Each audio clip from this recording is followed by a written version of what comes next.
Scream Queens. Welcome to Screen Queens. My name is Beck Charwood. I am a comedian, writer, and obviously a podcaster. My name is Alex J. I'm a comedian, writer, podcast producer, and cute little lady. Aww, She's racked with COVID, you guys. We're remote recording today's episode. We're coming live to you from my COVID den, which is my house. Both me and my partner both have COVID at the moment. We're kicking it old school. Yes, which thank God that it is a rainy weekend. I have to say, for me and Skip were inside all day yesterday, just out Isn't of it choice. lovely? Oh, we had a day so where we lovely. just watched a bunch of movies and had snacks, and it was fucking lovely. That's literally what we did. We had so many snacks. Just did a big haul on Uber Eats from the Woolies down the road, and God, so many snacks. What's your go-to snack? We love a chip. Just Course. a Flavour? bowl of chips. Usually, okay, so we'll go for, depending who's buying, I'm a salt and vinegar or plain girl. Nice. Luke's a cheese and onion chicken guy. He's a Okay. kid. He's a child. You understand what I mean? He's a baby. He's a baby. But what did you watch on your rainy day? On our rainy day, we watched... I can't even remember. Well, you told me before off My mic. brain She's is so sick. foggy. They watched Aladdin, which is Oh, really, we watched really Aladdin. cute. Which is a lovely thing to watch on a rainy day. We did. What ends up happening when Luke and I have a day inside, just the two of us with some drinks, we always end up karaokeing at each other. And It's so fucking cute. we inevitably ended up on Disney Tunes. We were having so much fun with the Aladdin ones that we just watched the movie itself. Great Beautiful. movie. You guys can't recommend it enough. What did you guys watch on your rainy day? Oh, something way less fun. So we were like, we've got the whole evening, or like afternoon and evening. We're like, let's watch a whole series of movies. Like, let's watch like Harry Potter. I mean, that's too long. We did Twilight recently, so it was going to be Twilight. And so we were looking at series, and our options were How to Train Your Dragon or the Oceans movies. Sure. And I was like, I would prefer How to Train Your Dragon. That sounds fun. I've heard great things. I know that there's a live action movie coming out later on. And Alex is like, well, like, I want to really watch Oceans. I was like, you know what? I've heard they're fun. Let's go. Had you not seen any before? Never seen it before. Never seen any Gosh, of we're them. really dipping into our old dude cinema ways right now, aren't we? Truly. What was truly. your relationship with this before? What's None. your history with this? Okay. Zero. Right. Wait, have you seen the Oceans movies? Yeah, I think I've seen the first one. Okay. I'd seen Zero, and I knew that they were like heisty movies. These movies are like the Fast and Furious of heist movies. Like, the first one starts vaguely rooted in reality. And by the third one, I was like, I don't even know what they're stealing anymore. I don't know what the goal is. I don't know why they're doing what they're doing, but it looks cool. And so Yeah, there's some cool music behind it. There's some cool montages, some cool sequences. A lot of people walk in slow-mo. Signed, sealed, delivered. That's a hit. Yes, yeah. 3 heist movies back to back, I think is a touch too many. Dude, I can't. No. Particularly of course, with you're the gonna lose same track of what cast. they're heisting. Yeah. Of course, you're gonna lose track.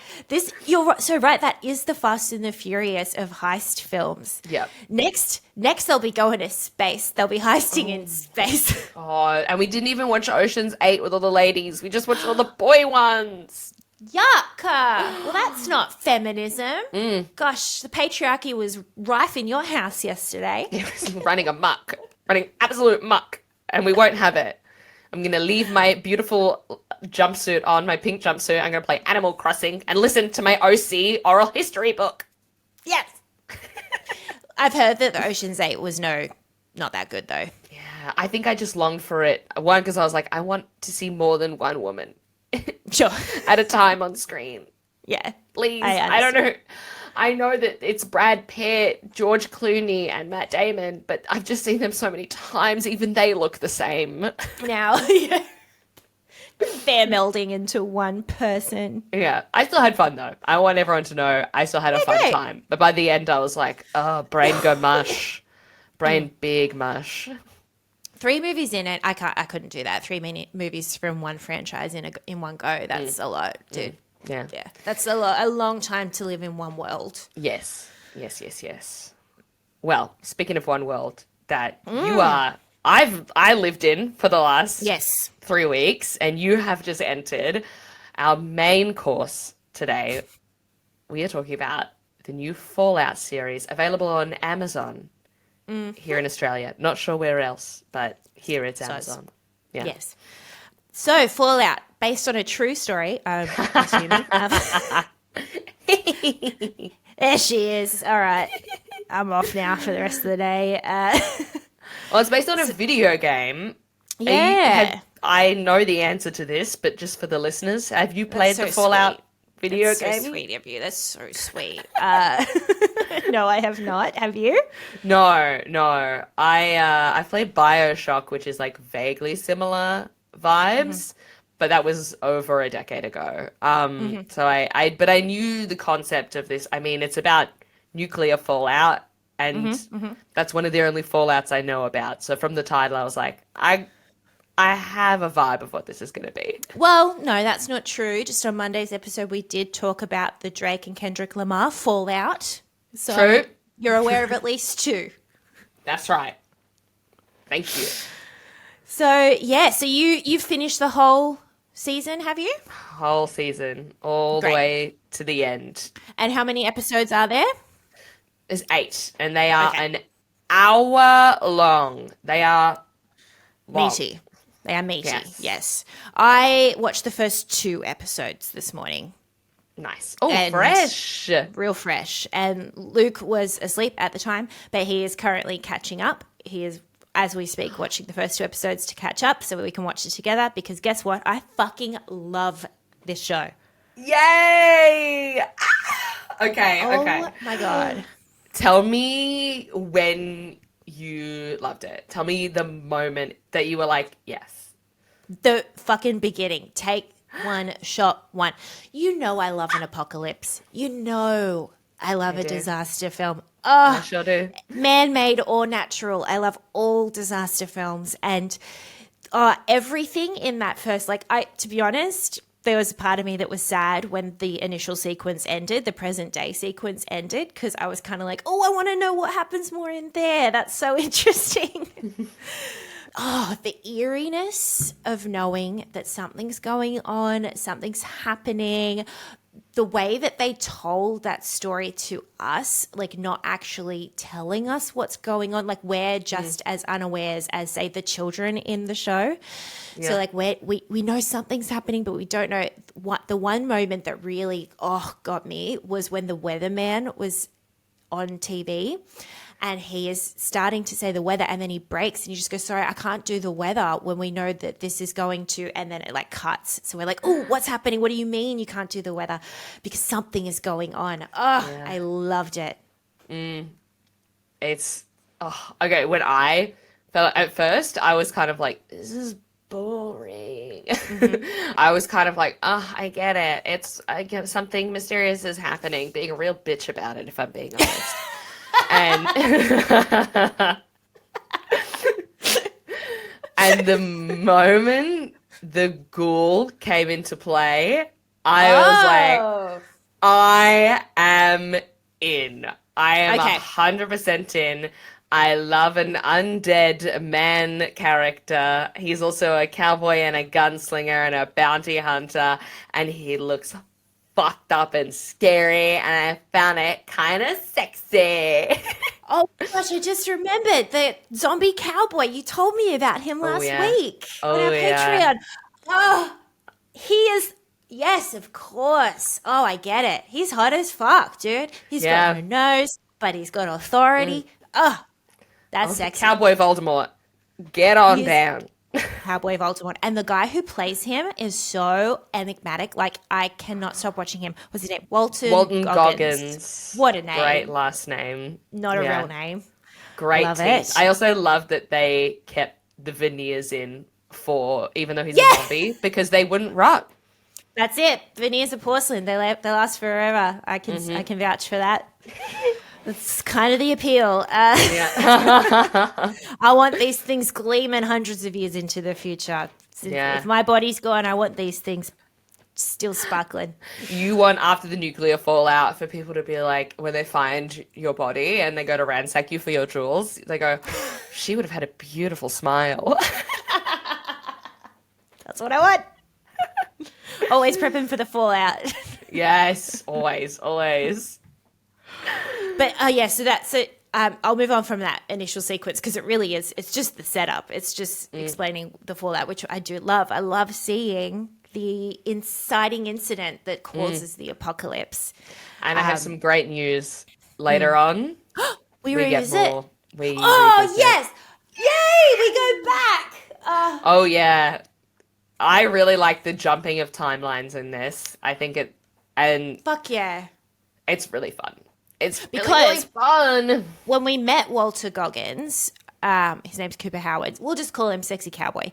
When we meet him as a real human, he was so interesting to watch. I really enjoyed watching him. And then when I realized, oh, this is present day, he's gonna die. And then we go forward to 200 years in the future. I was really sad to be like, oh no, he was just in it. He's just a bit part. That's crazy. He was so good. And it was like a 20-minute scene up the top of the movie. That's crazy that they would establish that character so clearly and then so well.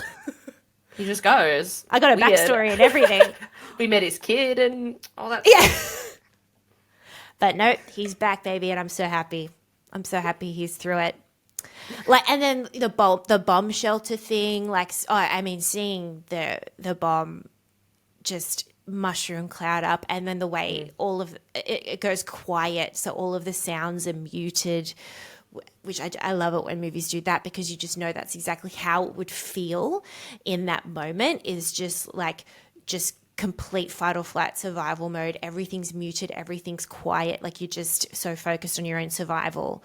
I loved that. And then the bomb shelter, like people can't, there's no room, and then they fight, and it's just all that stuff. I fucking love that shit. So good. And also the violence in this is can I give a shout out to the sprays of blood? Whoever's doing that, give them an Academy Award. I know they don't do that for TV shows. An Emmy. Give them an Emmy for the sprays of blood, because it is fucked up, but also quite beautiful to watch. It is quite beautiful. It's a very, the whole show is so nice on the eyes. It's so, the color palette alone. Oh my God, the like blue and yellow jumpsuits. Yes. And all of the fake coloring in the vaults, because it's not real. And just that, I love an idea of how does a civilization survive below ground, and they're doing it really well. It doesn't feel too like, it feels still almost rooted in reality, that like these things can happen. Like we can get people coming back from the dead or whatever because of all the radiation. Like who knows what kind of effect that would have on the globe 200 years in the future. Yeah. Very cool. It's very fucking cool. I also love our leading lady, Ella Purnell. She's also a lead in Yellow Jackets. So big few years for her. Cool. Good for her. Yeah. What else is she? I seem to remember that she was in Riverdale, but everything I've looked up says she's not in Riverdale. So there's an actress that looks like her. But if I'm wrong, please tell me. Please, someone find the answers. She's amazing as Lucy. I think also I really love how the new focus on video games being made into TV series, like Last of Us was absolutely phenomenal. And it goes to show like these worlds are so thought out already that creating stories around them is so great. Like it's already been all of the details and everything that you have to go into in creating a game. It's just everything is tied off in such nice little bows. It's perfect. I love this. I much prefer, if this is where we're going to go in the reboot realm of the world that we're in, I much prefer like a reboot of a different medium, like a video game. You know, it's trite at this point, but, you know, rebooting old shows, rebooting old movies and stuff is so boring. Having a reboot of something from a different medium, like a book, which is very common, or now video games, I think is so cool. I'm so all for it. Me too. Can't wait for the Animal Crossing movie. There may already actually be one, but so excited. Well, I'm harkening back to the last time I played video games, and I cannot wait for the Crash Bandicoot live-action remake. Where is it? I would watch the fuck out of the Crash Bandicoot movie. He was so crazy. I want to know his story. We couldn't do it. It's too racist. For sure. Some tricky moments in that game. I can't remember them exactly. That's so You don't want to rehash them. That's fine. That's fine. I'll just go load up the old Nintendo and find out for myself. Have a look-see. Yeah, but no, you're right. She's fantastic, Ella Purnell. I feel like it's got such a fun balance between serious and really like hectic shit and comedy. Yes, it's really funny. But not in a cheesy, annoying way. Yes, yeah. I love the joke about like there's like a definitely incest happening within these vaults because you have to because it's like 200 people. And she's like, they makes the joke of like her cousin is like, you can't get married. I'm in love with you. And she's like, fooling around is fine, but procreating, we know that's not a cousin thing. So clever. I'm like, thank you for not skirting around that shit. Yeah, thanks for just saying it. Because that's just how it would be. They would just treat it normally, like in the way that we don't, because they're a completely different civilization to us now. Yeah. Speaking of the comedy, Kyle MacLachlan being there, I mean... Love Kyle MacLachlan. Perfect casting. What a ray of sunshine to see him on my screen again. Also, Seema from... And Just Like That. All right, okay. So glad to see her in another role, freed of the treacherous role of being Seema. The treacherous writing of this character, Seema, from And Just Like That. Yeah. Look, I'm going to say something that's potentially a bit controversial. She bored me in this in the same way she bores me in And Just Like That. Whoa. Yeah. Okay. I just think I think it's the actor. She's beautiful and lovely, but I don't know. I want to see her in something. She needs a different role before I'm going to get over the line. But that's okay. I'm sure she's fine with that. That's fair enough. God, it's so hard not to spoil like all the stuff. Can I tell you one thing that I wish I had known before going into it? Yeah. We will have to wait for season 2 for a lot of things to be wrapped up. Oh, okay. So don't expect closure. Yes, there's a lot. You'll get enough out of it for sure, but season 2 will have a lot of the story arcs happening now wrapped up in it. Ah, okay. Cool. So be ready for that. Good to know. Good to know. In terms of the storyline, how do you feel about just the storyline in general? Like her coming up to the surface and going on a quest to find her dad.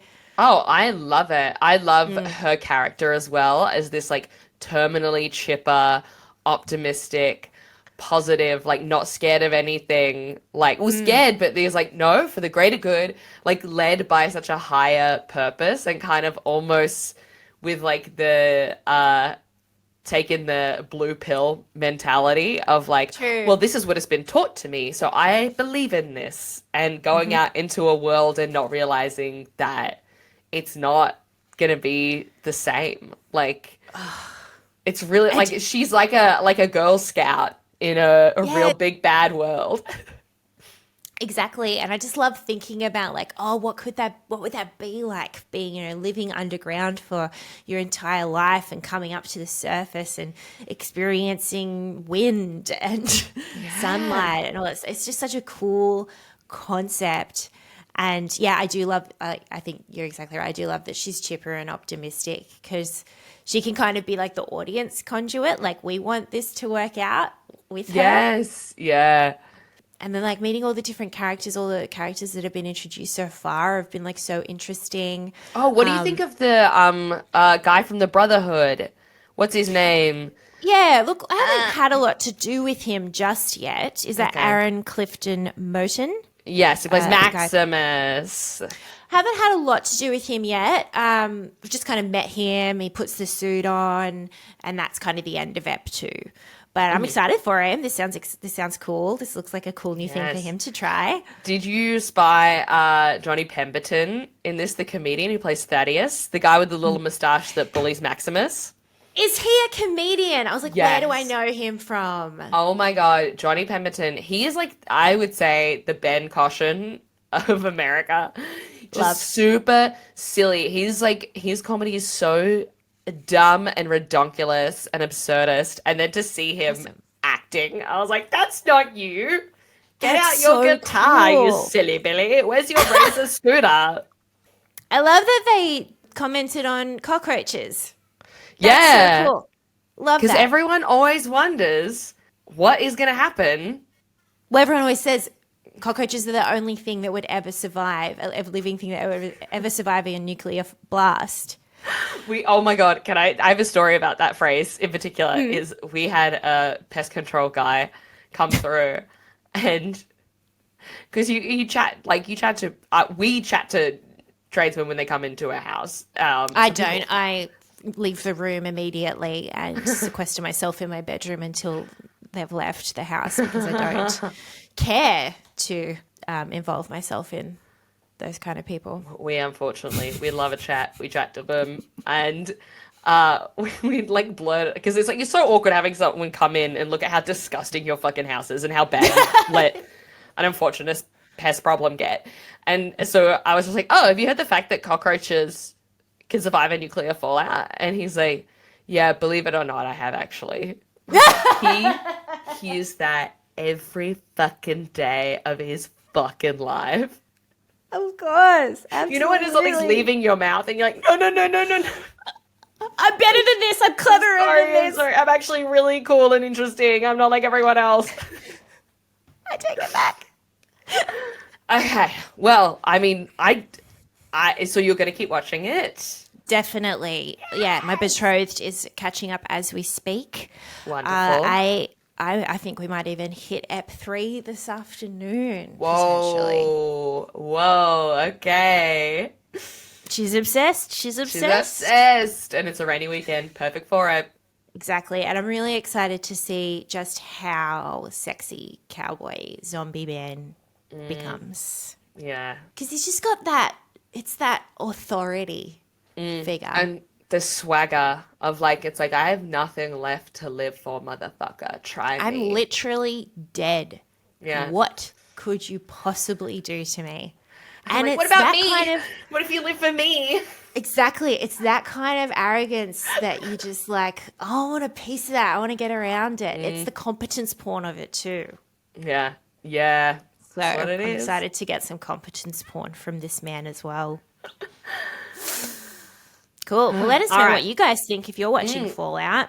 Please. Also, if you used to play the game, let us know if it matches Oh, up. yeah, I I'd would be love to know interested. that because I haven't heard any Fallout fans talking about it just yet. And I would love to. Cool. Well, to wrap up today's episode, before I head back into my COVID den, Yes. my love, I have a small screen recommendation for us.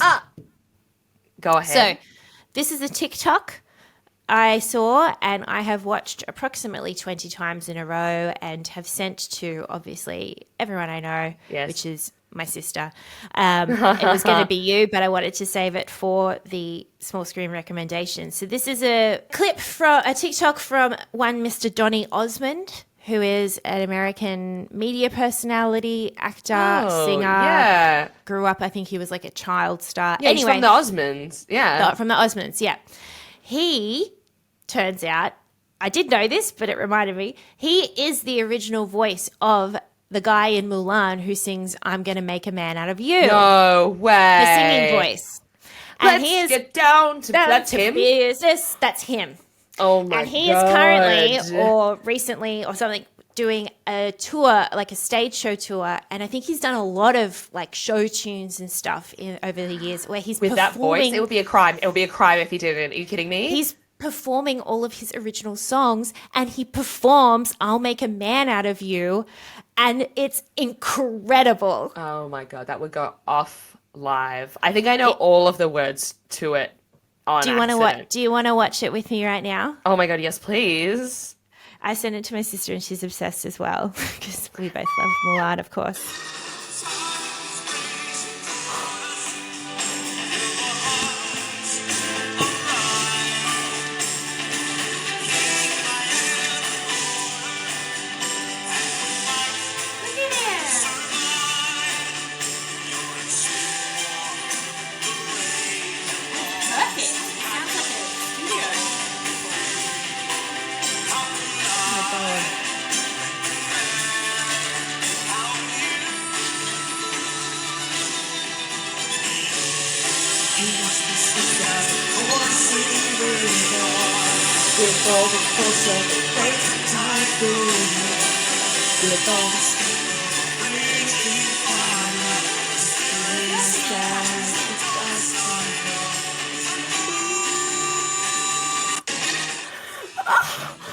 Oh my God, there's just something in that song. It is.